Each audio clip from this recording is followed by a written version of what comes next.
Hi, I'm Gareth Spence and welcome to Tech Talk. At this year's Fiber Connect, AI is proving to be a key topic.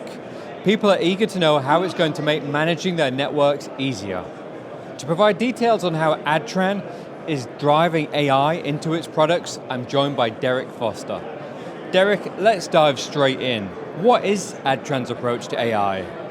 Well, for us, AI is not just a future concept. It's something that our customers are using today in our products, particularly in maintenance and troubleshooting activities.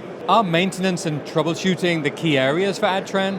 Yes, predictive maintenance and more autonomous type of optimization of the network is a key focus for us right now across all access area domains, be it access, transport, and in-home. How does that help customers? Well, it enables them to do more root cause analysis, deep root cause analysis earlier on. Things that would have taken a long time to discover, now we can see them very soon and be able to cut days off of this and be able to get more to a closed action faster.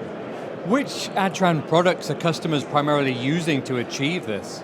Well, Mosaic 1 is our primary delivery vehicle on this. That ecosystem brings together many aspects of network maintenance and network management activities under one umbrella. By doing this, we can get data across many areas of the network consolidated to get a concise view and a holistic view. On top of this is where we put our AI. How does this translate into benefits for service providers? Well, there's many, but one of the main ones is mean time to repair.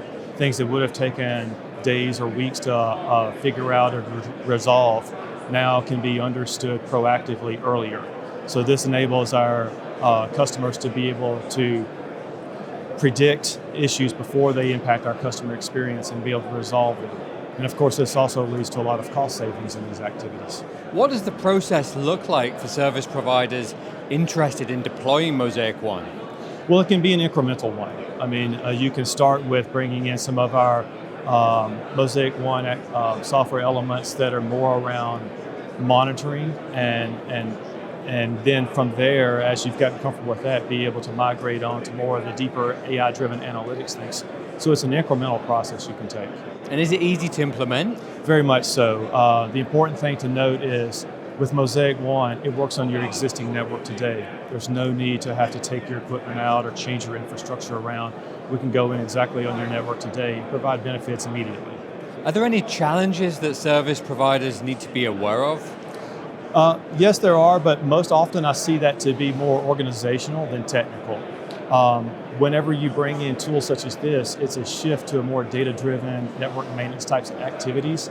And this often leads to different types of approach and procedures that need to be considered so your organization can take full advantage of them. What advice would you give to service providers that are thinking about deploying AI technologies? Well, my first advice would be to start now. It's not something that has to be an all or none. You can do this incrementally, as I mentioned. So you can start with what you have in your network today, and as your organization gets comfortable, add more and more elements on and increase the complexity and the advantages that come along with that. Final question, what comes next?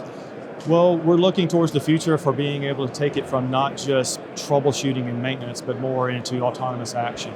Being able to let AI and tools such as that to be able to not only point out a problem, but help us determine what the right course of action to correct that problem is, and in some cases, take those steps without human interaction. That sounds like it could truly transform how networks are planned and built. Absolutely, and that's what we're trying to do. We're trying to take things from not only reactive base to proactive base, take the next step to a prescriptive base, and then once we've learned through this, then we'll take it to other areas of the network, such as being able to capacity plan and really build on these blocks and help our customers across many areas. Derek, thanks for joining me today. Very well, thank you.